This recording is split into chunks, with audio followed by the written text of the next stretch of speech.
Wow. Okay. I had some technical difficulties. I had some technical difficulties. I don't know what's going on with this stream, y'all. A lot of kinks you got to work out. Anyway, I'm here. Hi, it's Ted E. Fame. You know me, formerly of Tony Williams Platters. I was a member for 10 years from 1982 to 1992. I went solo afterwards, so I have 10 years of life experiences being in Tony Williams groups. Also, on my YouTube channel, I have a playlist that's dedicated specifically about my 10-year journey being a member of the Platters. So if you're interested in hearing stories, so I got them chopped up in like each year I talked about a tour, who is on tour with, and what was like. So if you're interested in hearing my whole 10-year experience in by years and sections, go to my playlist that says the Platters and watch some of those videos. Very interesting stories. I'll be posting here and there occasionally with the videos, but this channel, my other channel is called Ted E. Fame, formerly of Tony Williams Platters. That channel is specifically, sorry, I can't even talk today. That channel is specifically for the Platters. This channel here, Teddy Fame, is for my career, which encompass my 10 years with the Platters. Just a second. Got I'm here with my um thing here. I'm doing a Earlens YouTube. uses revolutionary technology to directly vibrate the eardrum, giving you dramatically better hearing. That's not supposed to happen. Anyway, I'm trying to oh, there it is. What's that? I'm trying to see if I'm broadcasting. If I'm broadcasting because I want to make sure that I'm broadcasting and all the sounds good. If everything sounds good, you can put in the chat that it's good. I'm hoping it is good. I got a few channels up, so I'm trying to see which channel. Oh, there it is. I should have had this stuff set up, but you know us guys, we try to do. Oh, okay, okay. I think we're live. Let's make sure. You know us guys, we try to do. We're live. That's all I wanted to know. So now that I know that, and I know I have sound, go back to talking to you guys. So anyway, oh, let me just say one more thing. One more thing. One more thing. One more thing. I gotta do this. Give me 1 second. Oh, it is there. It is there. So it's there. It's there. It's there. Okay. So it's okay. So it's working good. I don't know about that particular thing.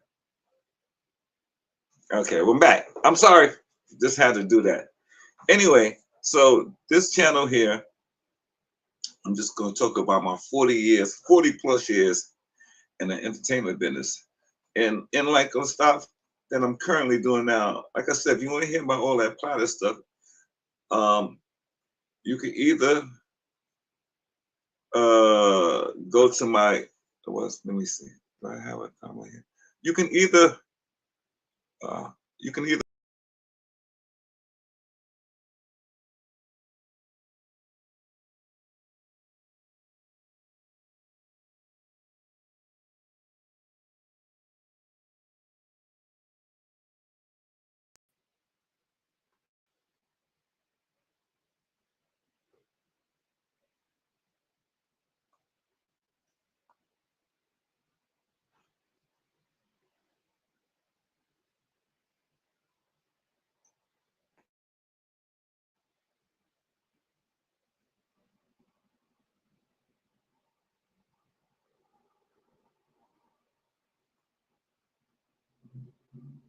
I don't know what happened. I'm sorry, because I'm pushing on these buttons. This is all you gotta bear with me. Yeah, happy holidays. Okay, you gotta bear with me. I'm really trying to get this thing started. Okay, everything's good. So no more interruptions. Let's hope. So anyway, like I said, unless you have specific questions, and you can put them in the comment, and I'll answer them about the platters. I'm just going to talk about what's going on with me currently right now. So right now, I'm sort of semi-retired from singing, pursuing it as a career. I am acting now. I live out here in Hollywood, California, so I am acting now, and I occasionally go out and sing when I'm invited to come out, special events and stuff like that. And that's what I'm doing mostly. So it's trying to stay current. You know, the thing is, I think people get caught up in living their past life, and they can't escape the past because that's constantly on their mind. And if you constantly live in the past, you can't progress to the future. And I'm still here. I'm the last surviving member of Tony Williams Platters. Everybody else is long gone. Everybody you've seen those videos that you see me singing with, they're no longer here. I'm the last one. So I was always the youngest anyway, but I still have a desire to entertain in some form or fashion. And I got tired of being on the road and traveling. You know, I've been living overseas. I had lived in Japan for 10 years. And then just the hustle and bustle of touring. I'm 65 years old now. So I've got to the point where, you know, the touring stuff is a little more than I want to do right now. I've done that. So it's not as exciting to me anymore as it was when I first started going out on tour. So now I'm just focusing on, you know, staying a little stable, staying at, in my surrounding areas and performing there occasionally. But I'll tell you something. I noticed here in Los Angeles, and let me know if you guys notice this is happening in your wherever you're from. This karaoke bars and pubs, it's starting to become a thing out here. There's less people going out and spending money to see live performances for various reasons. But I noticed at some of these karaoke bars, because it's free to enter, it's packed, you know. And a lot of people that go there are not going there to sing. They're just going there to be entertained. Now, of course, it's not going to be top flight or top class entertainment. You know, a lot of the people going there are amateurs, and you know, American Idol made all this shit popular. But I could just see a shift in the music industry, especially in the performance state. You know, live performances in bands are not that common anymore.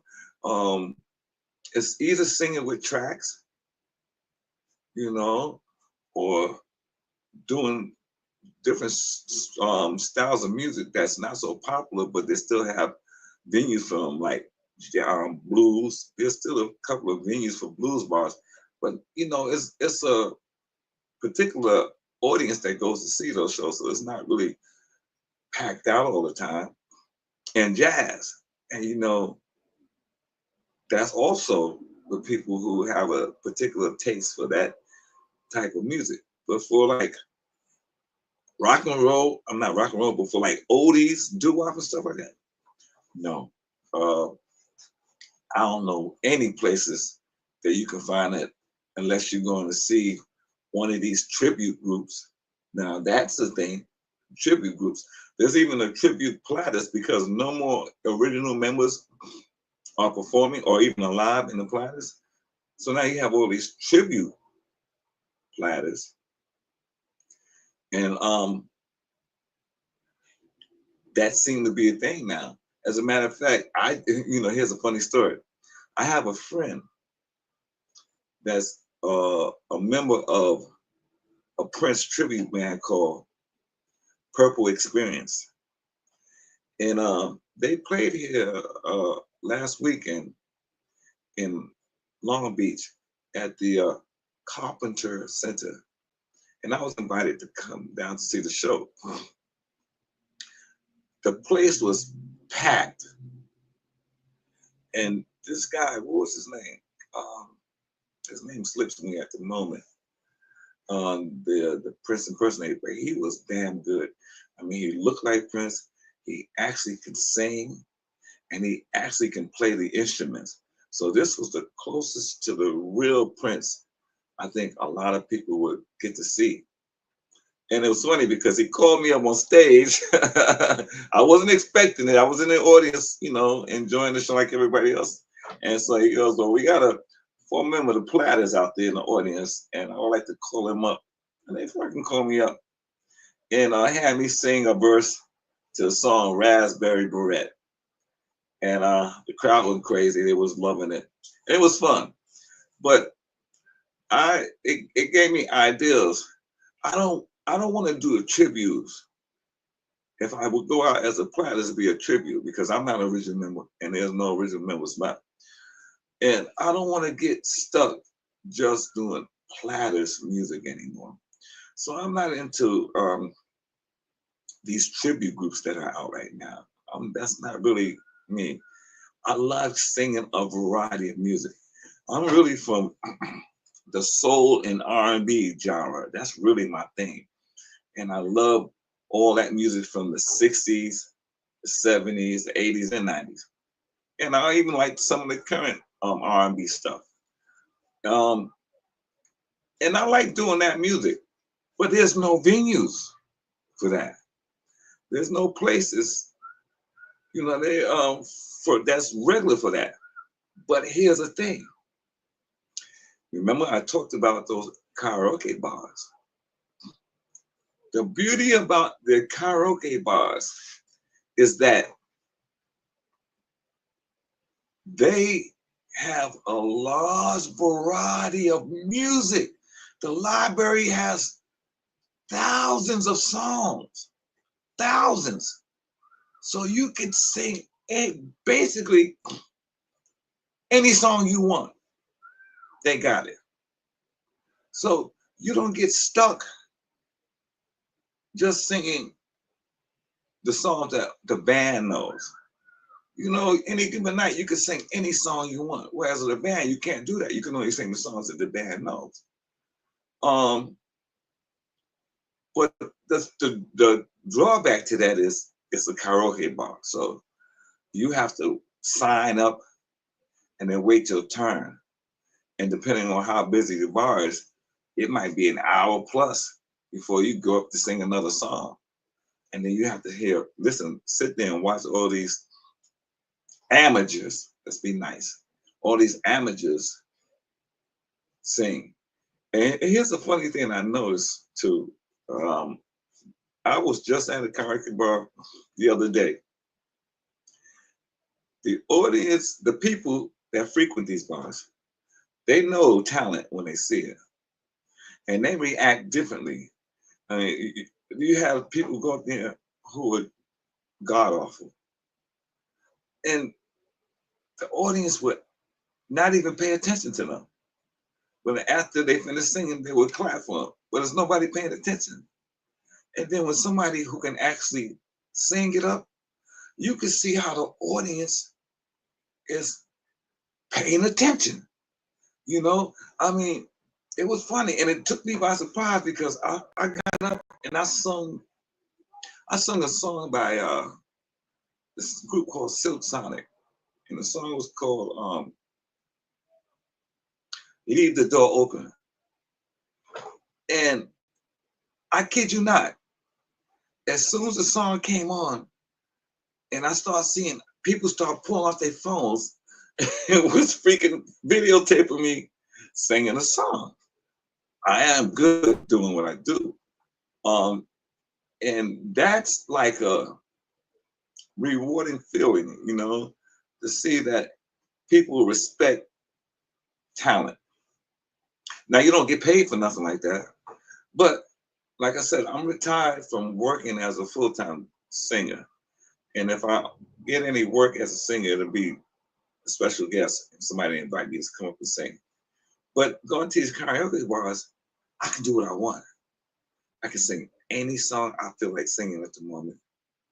And I could do it because I want to do it, you know?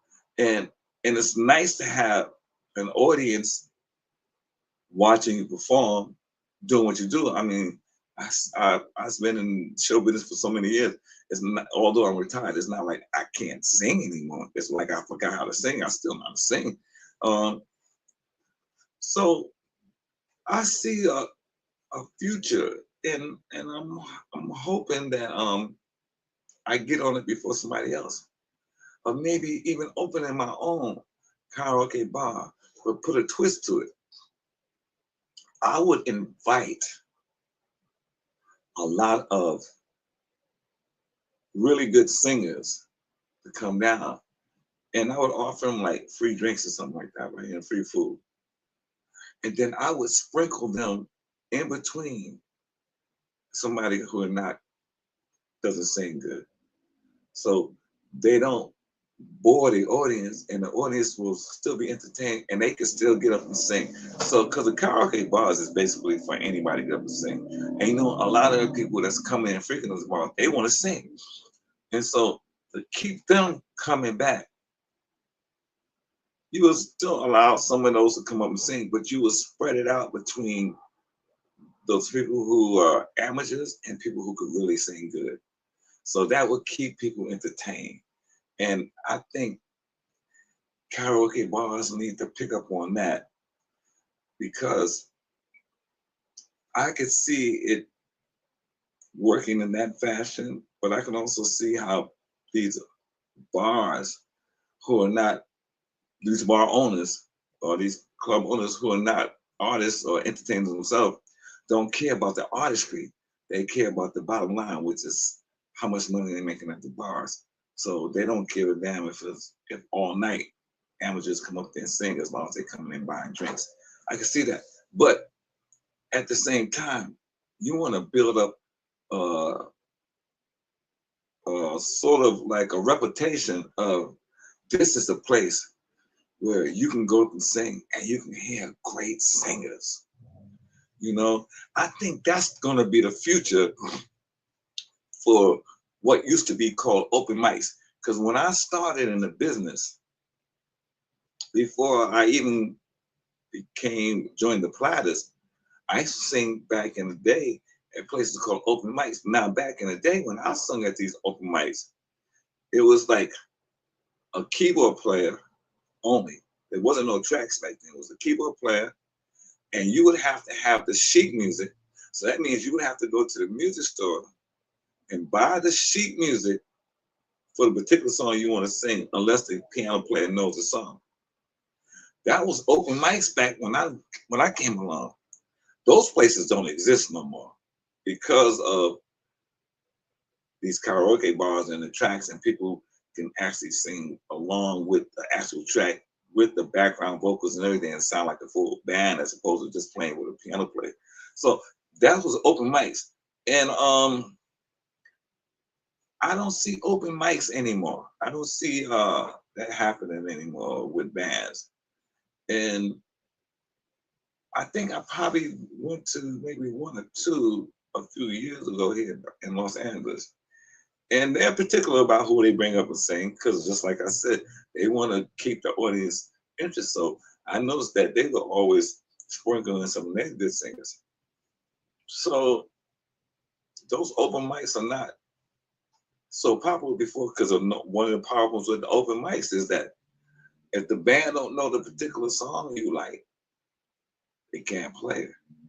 Or if they try to fake through it, it's not so good. But with the karaoke bars, okay, You got the actual song, that the artist performed. You got the tracks with the background vocals. And like I said, they got thousands and thousands of songs. So I could see why that is the most popular thing right now, you know. And I'm thinking about how I can use that and take advantage of that. You know, I'm gonna figure it out. So what I'm gonna start doing is frequenting more and more of these little karaoke bars. As a matter of fact, there's one not too far from me. I live downtown Los Angeles, and there's one not too far from me, about 10 minutes away from me, walking distance, that I'm gonna go to tomorrow night, and check it out and see what it's like, and maybe go up and sing a song or two. Oh, by the way, New Year's Eve, I was invited to go and sing at this club called Backstage in Culver City. So I'm going to be there New Year's Eve. I'm singing a few songs. Um, but yeah, I think this thing with the karaoke thing, I think that might be the new thing happening. And I would like to jump on it now. And, you know, like I said, I could see a business opportunity. If I'm not the owner, get a club, find a club that would bring this karaoke, that has karaoke there, and maybe work out a deal with the club or with the karaoke, what they call them, the karaoke DJs, and see if we can work out some type of understanding and do something like that. Because I think that might be a great thing to do, uh, with that idea with bringing in good singers, professional singers. And like I said, the easy part about it is thousands of songs, so they can choose any song they want to sing, and it's there, okay? And let them do that, entertain the audience, and then have a sprinkle of people in the audience come up that are amateurs and sing, you know. And that's what I want to do. That's my idea. So I'm here living my life at this stage of my life, exciting. It's still as exciting as I was in my youth about being active in the entertainment business.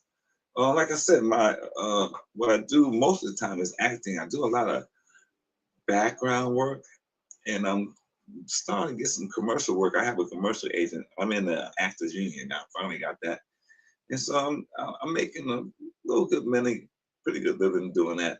So the singing thing is just a hobby right now. But if I can turn that karaoke thing, if I can turn that into something where that could be profitable, and then I could sing doing that. I was even thinking about working out a deal with a place where I perform a set either before the karaoke starts, or at the end of the karaoke, or in between the karaoke. And that could be, I mean, I'm coming up with, I'm brainstorming all these ideas. So there's a lot of things I want to do in terms of that, and doing that karaoke. And with this YouTube channel, it's brand new to me too. Not so brand new, but this is another tool that I can use. So I also would post videos of me singing at some of these karaoke places. Like I said, people will pull out their phones, right? So I'll say, hey, send me a copy of that so I can post it. So I post stuff on my YouTube channel here, or you can also find me on Instagram at Ted E. Fame. I don't know if I have my Instagram link to this. If not, I'm gonna have to link my Instagram also to these streams in the future. What time is it? I gotta put on my glasses. I can't see. Oh, it's only 25 minutes. I'm gonna keep this stream kind of short, not so long, and I'm just gonna try to be more active streaming, and see if I can connect to some people out there. You know what I'm saying? I enjoyed this. This was good. This is good. Got a lot of stuff I wanted to talk about. I'm trying to think of anything else that's on my mind that I want to share. I don't know. Oh, this is a brand new year. Oh, by the way, Happy New Year's. This is my last stream of 2024. So the next time I stream or next time I go live, it will be officially 2025. Wow. And it's funny because just getting my YouTube channel back is wonderfully amazing. And I'm so proud, happy to have that back. But also starting a new year fresh with brand new ideas and opportunities is also exciting and something looking forward to. So I got a lot of stuff that I'm looking forward to. And as we go along making these streams, I'm gonna try to make my little studio here a little more professional and try to make it look a little more nicer. Hopefully this mic is okay. If not, I might have to get another microphone also. But I'm doing this, and hopefully this will be like my new thing. I'm excited. So I'm gonna sign off now. Sound like the fire trucks are coming, making all this noise. So I'm gonna sign off right now, and I want to say thank you for watching my channel. And here it is. Yeah, let them go. Might as well. Now I'm looking out my window. See, I got my camera set up where I can look directly out the window, so I can look into the night sky at the same time that I'm streaming. So anyway, it's gone by. So I'm going to sign off now, and I'm going to say thank you guys for coming in, and for the ones who are going to watch this at a later date. And come on back and let's build a little rapport. I want to get the YouTube thing going, and I need you guys to connect with. So I'll be coming back, and I'll see you next year, which will be sometime next week. See you next year. Once again, this is Teddy Fame saying peace, love, and I'm out.